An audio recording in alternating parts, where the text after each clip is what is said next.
Atos 27. Ficou resolvido que devíamos embarcar para a Itália. Então entregaram Paulo e os outros presos a Júlio, um oficial romano que era do batalhão chamado Batalhão do Imperador. Nós embarcamos num navio da cidade de Adramítio, que estava pronto para navegar para os portos da província da Ásia. E assim começamos a viagem. Aristarco, o macedônio da cidade de Tessalônica, estava conosco. No dia seguinte chegamos ao porto de Sidom. Júlio tratava Paulo com bondade e lhe deu licença para ir ver os seus amigos e receber deles o que precisava.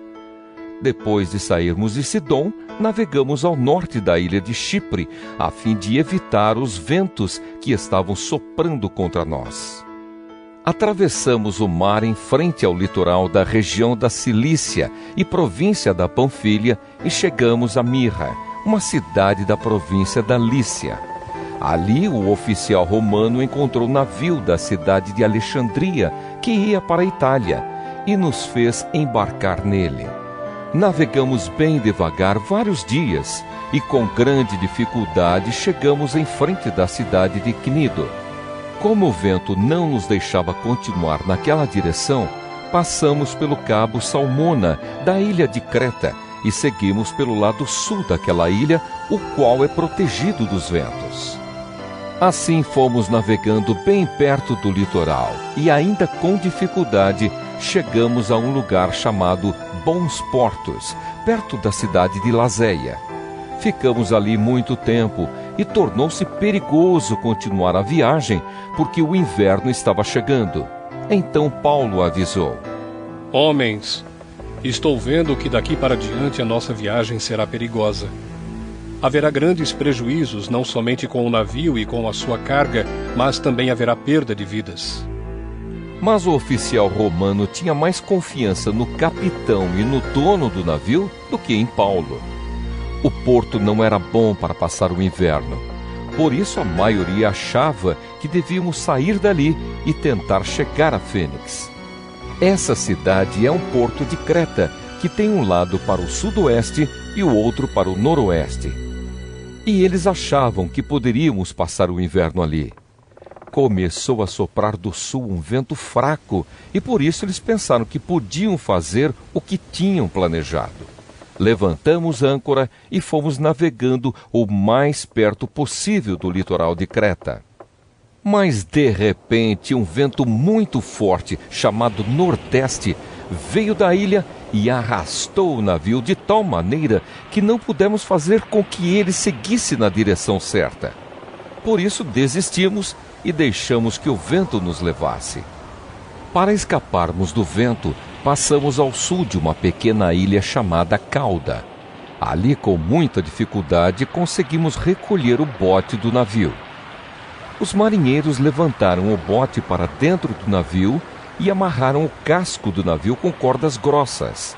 Estavam com medo de que o navio fosse arrastado para os bancos de areia que ficam perto do litoral da Líbia. Então desceram as velas e deixaram que o navio fosse levado pelo vento. E a terrível tempestade continuou.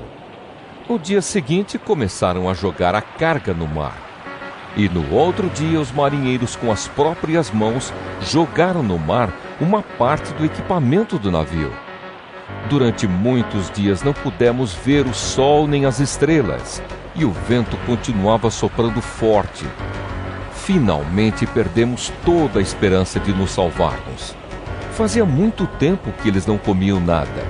Então Paulo ficou de pé no meio deles e disse: Homens, vocês deviam ter dado atenção ao que eu disse e ter ficado em Creta. E assim não teríamos tido toda esta perda e este prejuízo. Mas agora peço que tenham coragem. Ninguém vai morrer. Vamos perder somente o navio. Digo isso porque na noite passada, um anjo do Deus a quem pertenço e sirvo apareceu a mim e disse: Paulo, não tenha medo. Você precisa ir até a presença do imperador. E Deus, na sua bondade, já lhe deu a vida de todos os que estão viajando com você. Por isso, homens, tenham coragem. Eu confio em Deus e estou certo de que Ele vai fazer o que me disse. porém vamos ser arrastados para alguma ilha. 2 semanas depois, à noite, continuávamos sendo levados pela tempestade no mar Mediterrâneo. Mais ou menos à meia-noite, os marinheiros começaram a sentir que estávamos chegando perto de terra.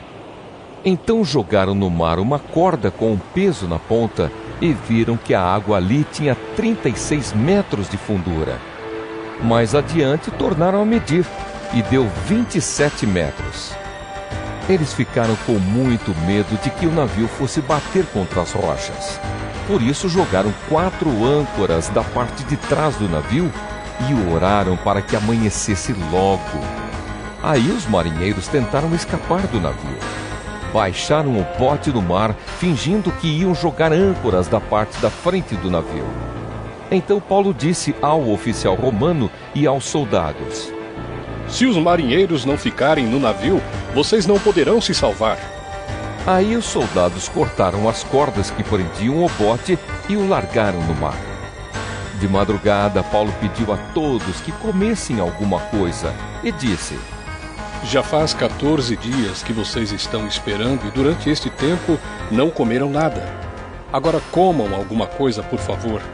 Vocês precisam se alimentar para poder continuar vivendo, pois ninguém vai perder nem mesmo um fio de cabelo. Em seguida, Paulo pegou o pão e deu graças a Deus diante de todos. Depois partiu o pão e começou a comer. Então eles ficaram com mais coragem e também comeram. No navio éramos ao todo 276 pessoas. Depois que todos comeram, jogaram o trigo no mar para que o navio ficasse mais leve. Quando amanheceu, os marinheiros não reconheceram a terra, mas viram uma baía onde havia uma praia. Então resolveram fazer o possível para encalhar o navio lá. Eles cortaram as cordas das âncoras e as largaram no mar e desamarraram os lemes. Em seguida, suspenderam a vela do lado dianteiro para que pudessem seguir na direção da praia. Mas o navio bateu num banco de areia e ficou encalhado. A parte da frente ficou presa e a de trás começou a ser arrebentada pela força das ondas. Os soldados combinaram matar todos os prisioneiros para que nenhum pudesse chegar até a praia e fugir. Mas o oficial romano queria salvar Paulo e não deixou que fizessem isso. Pelo contrário, mandou que todos os que soubessem nadar fossem os primeiros a se jogar na água e a nadar até a praia. E mandou também que os outros se salvassem, segurando-se em tábuas ou em pedaços do navio. E foi assim que todos nós chegamos à terra sãos e salvos.